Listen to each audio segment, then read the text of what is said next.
അമ്മേ, സമയമായി, വേഗം. ആഹാ, ഒരു 10 മിനിറ്റും കൂടി മോനെ. ഇനി കറി മാത്രം ഉണ്ടാക്കിയാൽ മതി, പൊറോട്ട തയ്യാറായി. അതെ അമ്മേ, ഒരുപാട് സമയമായി. ഒരു കാര്യം ചെയ്യ്, 2 മുട്ടയെടുത്ത് ഓംപ്ലേറ്റ് ഉണ്ടാക്ക് പെട്ടെന്ന്. ആ അമ്മേ, ശരിയാ. എനിക്കും ഓംപ്ലേറ്റ് ഉണ്ടാക്കിത്താ. ശരി ശരി, ഇപ്പോൾ തന്നെ ഉണ്ടാക്കിത്തരാം. ഇങ്ങനെ പറഞ്ഞ് കമല ഫ്രിഡ്ജിൽ നിന്നും മുട്ടയെടുത്ത് അത് പൊട്ടിച്ച് ഓംപ്ലേറ്റും ഉണ്ടാക്കി. കുറച്ചു സമയത്തിന് ശേഷം അവർ ഭക്ഷണമുള്ള 2 പ്ലേറ്റുമായി ദാ 2 പേർക്കും ചൂടുള്ള പൊറോട്ടയും ഓംപ്ലേറ്റും. അമ്മേ, അമ്മയ്ക്ക് അറിയാമല്ലോ ഓംപ്ലേറ്റ് പെട്ടെന്നും ഇത്രയും നന്നായിട്ടും ഉണ്ടാക്കാമെന്ന്. പിന്നെ എന്തിനാ അമ്മ ഈ കറിയൊക്കെ ഉണ്ടാക്കാൻ ബുദ്ധിമുട്ടുന്നത്? നല്ല ഓംപ്ലേറ്റ്. കൊള്ളാം അമ്മേ. അമ്മ എന്നും ഈ ഓംപ്ലേറ്റും പൊറോട്ടയും ഉണ്ടാക്കിയാൽ മതി. ആ, അമ്മയ്ക്കും സമയലാഭം, ഭക്ഷണവും അടിപൊളിയാകും. ആ, നീ പറഞ്ഞത് ശരിയാണ്. എന്തു ചെയ്യാനാ, അത്രയും കോഴികളില്ലല്ലോ നമുക്ക്. 4 മുട്ട കിട്ടും, അതും ഇപ്പോൾ തീർന്നുപോയി. അത്രയുള്ള കാര്യം. അമ്മ വിഷമിക്കണ്ടമ്മേ. ഇന്ന് വീട്ടിൽ വരുമ്പോൾ ഞാൻ 10 കോഴിയുമായി വരാം. പിന്നെ ഇഷ്ടംപോലെ ഓംപ്ലേറ്റ് ഞങ്ങൾക്ക് ഉണ്ടാക്കി തരണം കേട്ടോ. പോടാ വട്ടൻ പിള്ളാരെ. കമലയ്ക്ക് മനസ്സിലായി മക്കൾ അവളോട് തമാശ പറഞ്ഞതാണെന്ന്. എന്നാൽ വൈകുന്നേരം സുശീലും അനിലും വീട്ടിലേക്ക് വന്നപ്പോൾ അവരുടെ കയ്യിൽ 4 കോഴികളും ഉണ്ടായിരുന്നു. അയ്യോ, നിങ്ങൾ സത്യത്തിൽ ഇത്രയും കോഴികൾ വാങ്ങിച്ചുകൊണ്ടുവന്നോ? വീട് പോൾട്രി ഫാം ആക്കാനാണോ പ്ലാൻ? ആഹാ, നല്ല ഐഡിയ ആണല്ലോ കമലേ. നമുക്കാണെങ്കിൽ നിലത്തിന് കുറവൊന്നുമില്ല. അതെ അച്ഛാ, ഐഡിയയൊക്കെ കൊള്ളാം. ഇതിനെയാണോ ഒരു കല്ലിൽ 2 മാങ്ങയെന്ന് പറയുന്നത്? അല്ലടാ, ഇതാണ് കോഴിക്ക് കോഴി മുട്ടയ്ക്ക് മുട്ട എന്ന് പറയുന്നത്. സുരേഷിനും കമലയ്ക്കും 2 മക്കളാണ്, സുശീലും അനിലും. സുരേഷിന്റെ കയ്യിൽ ഒരുപാട് നിലങ്ങളുണ്ടായിരുന്നു. നിലത്തിന്റെ ഒരു വശത്ത് അയാൾ അയാളുടെ വീട് പണിഞ്ഞിരുന്നു. ബാക്കി നിലങ്ങളിൽ പലതരത്തിലുള്ള പച്ചക്കറികളും നട്ടു. എന്നാൽ പച്ചക്കറിയെക്കാട്ടിലും കുടുംബത്തിലുള്ള എല്ലാവർക്കും ഓംലെറ്റായിരുന്നു കൂടുതൽ ഇഷ്ടം. സുശീൽ, അനിൽ, പിന്നെ അച്ഛനും ഓംലെറ്റിന്റെ രുചി വളരെ ഇഷ്ടമായിരുന്നു. അതുകൊണ്ട് കമലയ്ക്കും കിച്ചണിൽ നിന്നും ഒരുപാട് നേരം ഭക്ഷണം ഉണ്ടാക്കുന്നതിൽ നിന്നും മുക്തി ലഭിച്ചിരുന്നു. ആ വൈകുന്നേരം, അമ്മേ, ദാലൊരു സുഖമില്ല. മിണ്ടാതെ കഴിച്ചോ, ആരോഗ്യത്തിന് നല്ലതാണ് ദാൾ. ആരോഗ്യത്തിനൊക്കെ നല്ലതാ, പക്ഷേ ഞങ്ങൾക്ക് ജീവിക്കാൻ കൊള്ളില്ല. അമ്മ 2 മുട്ടയെടുത്ത് ഓംലെറ്റ് ചെയ്യ്. അമ്മ ഉണ്ടാക്കുവാണെങ്കിൽ എനിക്കും ഒരെണ്ണം. അത് പിന്നെ കമലേ. ആ, മനസ്സിലായി. നിങ്ങൾക്കും ഓംലെറ്റ് ഉണ്ടാക്കി തരാം. ഉണ്ടാക്കിയേക്കാം. കമലയുടെ വീട്ടിൽ ഇത് സ്ഥിരം പരിപാടിയായി. പിന്നെ വീട്ടിലെ മൂത്ത മകൻ സുശീലിന്റെ കല്യാണവും കഴിഞ്ഞു. അങ്ങനെ രഞ്ജന മരുമകളായി വീട്ടിലേക്കും വന്നു. ഒരു ദിവസം, രഞ്ജന, മോളെ രഞ്ജന. നമസ്തേ അമ്മേ. നമസ്തേ മോളെ. ഇന്ന് അടുക്കളയിലെ നിന്റെ ആദ്യത്തെ ദിവസമാണ്. പറയട്ടെ എന്തൊക്കെ ഉണ്ടാക്കണമെന്ന്. അമ്മ പറഞ്ഞോളൂ അമ്മേ. എനിക്കൊരു പിടിയുമില്ല എന്തുണ്ടാക്കണമെന്ന്. മോളെ, നിനക്ക് എന്ത് നന്നായിട്ടുണ്ടാക്കാൻ അറിയാമോ അതുണ്ടാക്കിക്കോ, അതൊന്നും കുഴപ്പമില്ല. മരുമകളുടെ ആദ്യത്തെ അടുക്കള ദിവസം. അവൾ എല്ലാവർക്കും വേണ്ടി കഷ്ടപ്പെട്ട് റൊട്ടി, ചോറ്, ഷാഹിർ പനീർ ഉണ്ടാക്കി. കൂടെ മധുരമുള്ള ഹൽവയും തയ്യാറായി. അയ്യോ, ആഹാ, മരുമകൾ ഒരുപാട് ഉണ്ടാക്കിയല്ലോ ഇന്ന്. പക്ഷേ. എന്തുപറ്റി? വേറെ എന്തെങ്കിലും വേണോ? 2 മുട്ട കൊണ്ട് ഓംപ്ലേറ്റ് കിട്ടിയാൽ കുറച്ചുകൂടി നന്നായേനെ. അതെ ചേച്ചി, ഒരെണ്ണം എനിക്കൂടി ഉണ്ടാക്കി തരണേ. മോളെ, ഒരു കാര്യം ചെയ്യ്. മോള് ഉണ്ടാക്കുവാണെങ്കിൽ എനിക്കും കമലയ്ക്കും കൂടി ഒരു ഓംപ്ലേറ്റ് ഉണ്ടാക്ക്. ഇത് കേട്ട് രഞ്ജന ഞെട്ടിപ്പോയി. അവൾ ഇത്രയും ഭക്ഷണം ഉണ്ടാക്കിയിട്ടും ആരും അതിൽ കൈ പോലും വെച്ചില്ല. എന്നാൽ അവൾ പുതിയ മരുമകളല്ലേ, അതുകൊണ്ട് അവൾ ഒന്നും പറയാതെ അടുക്കളയിലേക്ക് പോയി എല്ലാവർക്കും വേണ്ടി കഷ്ടപ്പെട്ട് ഓംലെറ്റ് ഉണ്ടാക്കി. കഴിച്ചതിനു ശേഷം, നല്ല രുചി. ഇന്നത്തെ കൊള്ളാം. മോളെ, ഇന്നു മുതൽ എല്ലാവർക്കും നീ വേണം ഓംപ്ലേറ്റ് ഉണ്ടാക്കാൻ. ഓംലെറ്റും റൊട്ടിയും കഴിച്ചതിനു ശേഷം എല്ലാവരും മുറിയിലേക്ക് പോയി. പിന്നെ രഞ്ജന പാത്രം അടുക്കളയിൽ കൊണ്ടുപോയി വെച്ചു. പെട്ടെന്ന് എവിടെ നിന്നോ ആരോ കരയുന്ന ശബ്ദം അവൾ കേട്ടു. രഞ്ജന ശ്രദ്ധിച്ചപ്പോൾ അത് വീടിന് പുറത്തു നിന്നാണ് കേൾക്കുന്നത്. രഞ്ജന ആ ശബ്ദത്തിന് നേരെ നടക്കാൻ തുടങ്ങി. അയ്യോ, ഇതെങ്ങനെ? കോഴിക്കോട്ടിൽ നിന്നാണല്ലോ ശബ്ദം വരുന്നത്. രഞ്ജന കോഴിക്കോട്ടിൽ കയറി നോക്കിയപ്പോൾ അവിടെയുള്ള എല്ലാ കോഴികളും കരയുന്നുണ്ടായിരുന്നു. അവളത് കണ്ട് രഞ്ജന ഞെട്ടിപ്പോയി. ദൈവമേ, ഞാൻ എന്താ ഈ കാണുന്നത്? ഈ കോഴികൾ മനുഷ്യരെ പോലെ കരയുന്നല്ലോ. നിനക്ക് ഞങ്ങളുടെ ശബ്ദം കേൾക്കാൻ പറ്റുന്നുണ്ടോ? അതെ, എനിക്ക് കേൾക്കാം. പക്ഷേ നിങ്ങളെങ്ങനെയാ സംസാരിക്കുന്നത്? നിങ്ങൾ എന്തിനാണ് ഈ കരയുന്നത്? നിന്റെ ഈ വീട്ടുകാരാണ് ഞങ്ങളുടെ ദുഃഖത്തിന് കാരണം. നിന്റെ അമ്മായിയമ്മയും അമ്മായച്ഛനും ഭർത്താവും അനിയനും. പക്ഷേ അവരെന്ത് ചെയ്തെന്നാ? നിങ്ങളെ അവർ സ്നേഹത്തോടെ നോക്കുന്നത് ഞാൻ കണ്ടല്ലോ. ഞങ്ങളോട് സ്നേഹമൊക്കെയുണ്ട്. എന്നാൽ ഈ രാക്ഷസന്മാർ ഞങ്ങളുടെ ഒരു മുട്ടയും വിടില്ല. ഏത് കോഴി മുട്ടയിട്ടാലും നിന്റെ അമ്മായിയമ്മ വരും എടുത്തുകൊണ്ടു പോകാൻ, ഞങ്ങളുടെ മുട്ടയെ കൊല്ലാനായി. ഈ ലോകത്തിൽ എത്ര വലിയ ഓംലെറ്റുകൾ ഉണ്ടാക്കിയാലും നിന്റെ വീട്ടുകാർ തന്നെ അതെല്ലാം തിന്നു തീർക്കും. എന്തൊക്കെയുണ്ട് ഈ ലോകത്ത് തിന്നാൻ, പക്ഷെ പറ്റില്ല. നിന്റെ വീട്ടുകാർക്ക് ഓംലെറ്റ് തന്നെ വേണം. രാവിലെയും രാത്രിയും എല്ലാം ഓംലെറ്റ്. മനുഷ്യരാണോ രാക്ഷസന്മാരാണോ ഇവർ? മതി, കുറേയായി. നീ എന്റെ മുൻപിൽ വെച്ച് എന്റെ വീട്ടുകാരെ കുറ്റം പറയണ്ട. സോറി, ഞങ്ങളാണ് രാക്ഷസന്മാരെന്ന് പറഞ്ഞാൽ മതിയോ? നീ ഒന്ന് പറഞ്ഞ് മനസ്സിലാക്ക് നിന്റെ വീട്ടുകാരെ. ഇടയ്ക്കൊക്കെ ഒരു മുട്ടെങ്കിലും വെറുതെ വിടാൻ. ഞങ്ങൾ ഇതുവരെ ഞങ്ങളുടെ മക്കളെ കണ്ടിട്ടേയില്ല. നിന്റെ വീട്ടുകാർ പ്രതിജ്ഞ എടുത്തിരിക്കുകയാണ് ഈ ലോകത്തെ എല്ലാ മുട്ടയും തിന്നുമെന്ന്. പക്ഷെ നീ അങ്ങനെയാണെന്ന് തോന്നുന്നില്ല. നീ ഞങ്ങളെ സഹായിക്കുമോ? നിനക്കേ പറ്റുകയുള്ളൂ. നീ ഉണ്ടാക്കി കൊടുക്കുന്ന ഓംലെറ്റ് അവർ കഴിക്കാൻ പാടില്ല. പക്ഷെ അങ്ങനെ ചെയ്താൽ ഞാൻ പിടിക്കപ്പെടില്ലേ? ഒരമ്മയ്ക്ക് ഒരമ്മയുടെ വേദന മനസ്സിലാകൂ. നീയും മുട്ടയിട്ടാൽ നിനക്കത് മനസ്സിലാകും. മണ്ടി, അവളെങ്ങനെ മുട്ടയിടും? സോറി, എന്നെപ്പോലെ നീയും ഒരു അമ്മയാകുമെന്നാ ഉദ്ദേശിച്ചത്. നിനക്ക് എങ്ങനെയുണ്ടാകും നിന്റെ മക്കളെ നിന്നിൽ നിന്നും അകറ്റിയാൽ? ശരി, ഞാൻ എന്തെങ്കിലും ചെയ്യാം.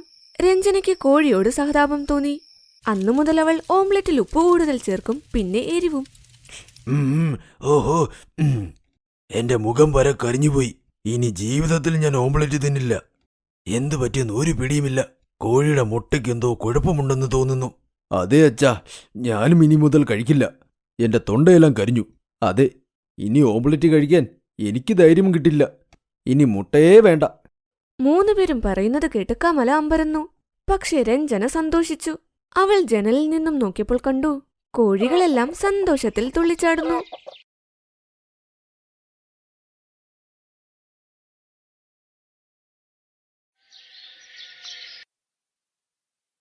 വരൂ ചേട്ടത്തി, വരൂ.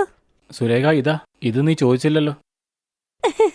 എനിക്കറിയായിരുന്നു ചേട്ടൻ ഞാൻ ചോദിക്കാതെ തന്നെ തരുമെന്ന്. ചേട്ടത്തി അകത്ത് കൊണ്ടുപോവാ. നിങ്ങൾ രണ്ടും ഫ്രഷ് ആയിട്ട് വരൂ കേട്ടോ. അതെ, നീ കുറച്ചു നേരം വിശ്രമിക്ക്. ഞങ്ങൾക്ക് കഴിക്കാനുള്ളത് ചേച്ചി തരും. ചേച്ചി. ചുമ്മാ തരി ചേട്ടാ. 2 ചേട്ടത്തിമാർക്ക് ക്ഷീണമുണ്ട്, ഉറങ്ങട്ടെ. അത് ശരി, അപ്പൊ നീ തളർന്നിട്ടില്ലേ? എന്റെ ചേട്ടാ, നിങ്ങൾക്ക് ആഹാരം തന്നു വിട്ടിട്ട് ഞാനും പോയി കിടന്നുറങ്ങാൻ പോവാ. ചേട്ടാ സമയം കളയാതെ ചെല്ലി ചേട്ടത്തി അകത്ത് കൊണ്ടോ. പെങ്ങളെ നിർബന്ധിച്ചത് കൊണ്ട് തന്നെ വിഷ്ണു സ്വന്തം ഭാര്യേനെ റൂമിലേക്ക് കൊണ്ടുപോകും. സുരേഖയാണെങ്കിൽ അവർക്കുള്ള ആഹാരം റെഡിയാക്കാൻ പോകും. കുറച്ച് മണിക്കൂറുകൾക്ക് ശേഷം നന്നായി ഒന്ന് ഉറങ്ങി. എന്തായാലും സുരേഖ, ഒരു ഗ്ലാസ് ചായതാ. ആ ചേട്ടത്തി ഇപ്പൊ കൊണ്ടുവരാം. നിക്ക് സുരേഖ, എനിക്കും വേണം. 1 മിനിറ്റേ. കൂട്ടത്തിൽ കഴിക്കാനോ എന്തെങ്കിലുമൊക്കെ താ. ചായ മാത്രം കുടിച്ചാൽ എനിക്ക് ഗ്യാസ് കയറുവതാ. ശരി ചേട്ടത്തി. സുരേഖ എല്ലാ പണിയും തീർത്തിട്ട് ഒന്ന് വിശ്രമിക്കാന്ന് വിചാരിച്ചപ്പോഴാണ് 2 ചേട്ടത്തിമാരും അവളോട് ആഹാരം ഉണ്ടാക്കാൻ പറഞ്ഞത്. അതാണെങ്കിൽ ഒരു പാവം ഒന്നും മിണ്ടാതെ അതങ്ങ് ചെയ്യാൻ പോയി. ശരിക്കും സുരേഖയുടെ അച്ഛനും അമ്മയും ജീവനോടെ ഇല്ല. അതുകൊണ്ട് തന്നെ അവളെ നോക്കുന്നത് അവളുടെ 3 ചേട്ടന്മാരാണ്. ജയേഷ്, രമേശ്, വിഷ്ണു. 3 ചേട്ടന്മാരുടെ തങ്കക്കുടമായിരുന്നു സുരേഖ. 2 ജ്യേഷ്ഠന്മാരുടെ ഭാര്യയാണെങ്കിൽ ഒന്നിനൊന്നും മടിച്ചുകളും. 2 പേര് കുരുട്ടുബുദ്ധി നിറഞ്ഞവരായിരുന്നു. ഭർത്താവിന്റെ മുമ്പിൽ സുരേഖയോട് അവർക്ക് ഭയങ്കര സ്നേഹമായിരുന്നു. എന്നാ ജ്യേഷ്ഠന്മാരൊന്നും മാറിയാലോ അപ്പ തുടങ്ങും അവളെ എന്തെങ്കിലുമൊക്കെ പറയാൻ. സുരേഖ ഇതുവരെ അത് ആരോടും പറഞ്ഞിട്ടില്ല. അവൾക്ക് വീട്ടില് പ്രശ്നമുണ്ടാക്കുന്നത് ഇഷ്ടമല്ലായിരുന്നു.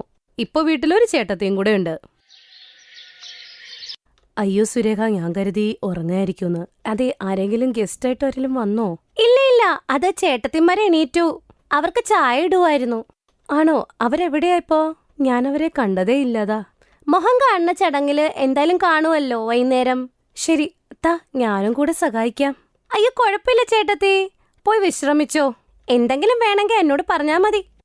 കവിത ഇത് കണ്ട് ഞെട്ടിയിരിക്കുകയാണ്. വീട്ടിലെ ഒരേ ഒരു മകൾ ജോലി ചെയ്യുന്നത്. 2 ചേട്ടത്തിമാരുള്ളതാണെങ്കിൽ മുറിയിൽ നിന്ന് ഇറങ്ങത്തുമില്ല. പക്ഷെ അവളൊന്നും പറഞ്ഞില്ല. വൈകുന്നേര സമയം.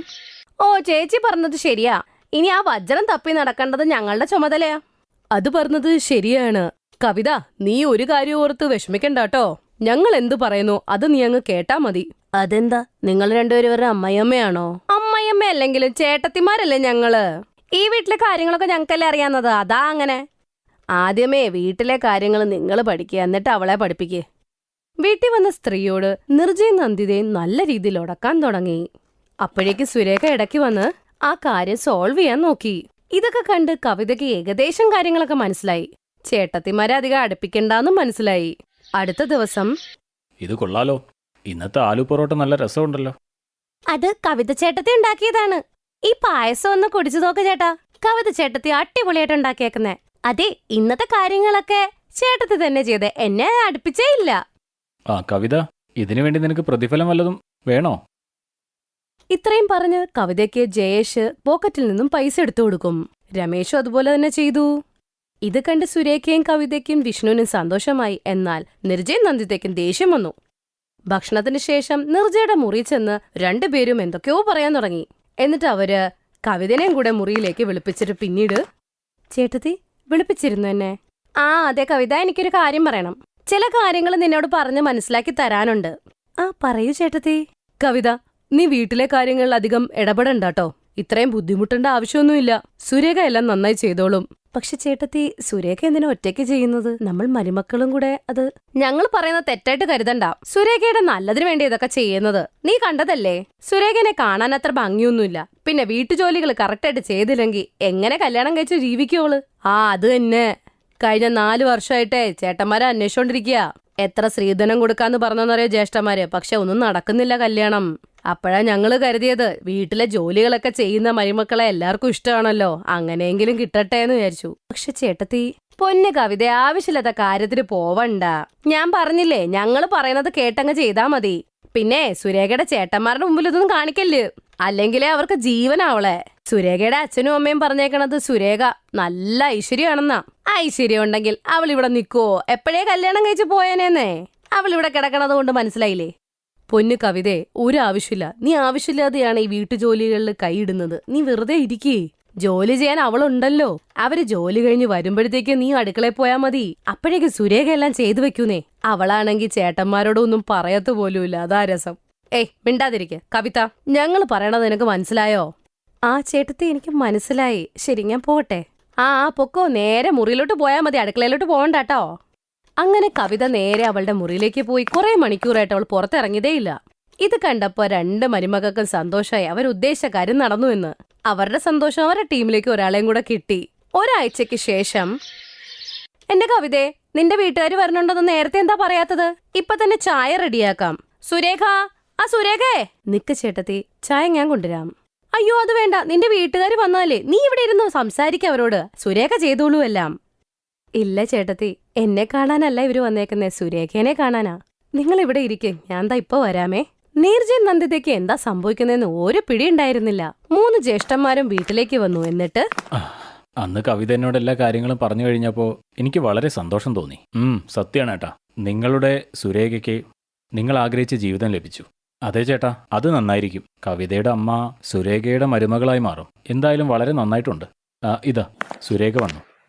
അതെ ചേട്ടാ, പെണ്ണ് നല്ല സുന്ദരിയാണ്, സുശീലയാണ്. അവള് നല്ല മിടുക്കി കൊച്ച. ഇനിയെല്ലാം നിങ്ങളുടെ കയ്യിലാ.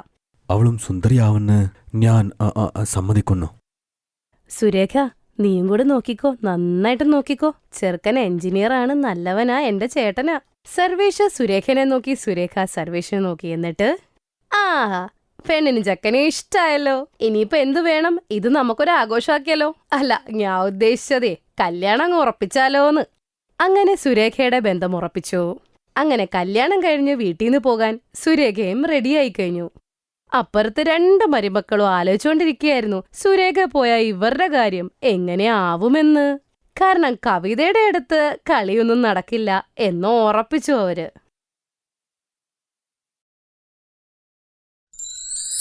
Thanks for watching.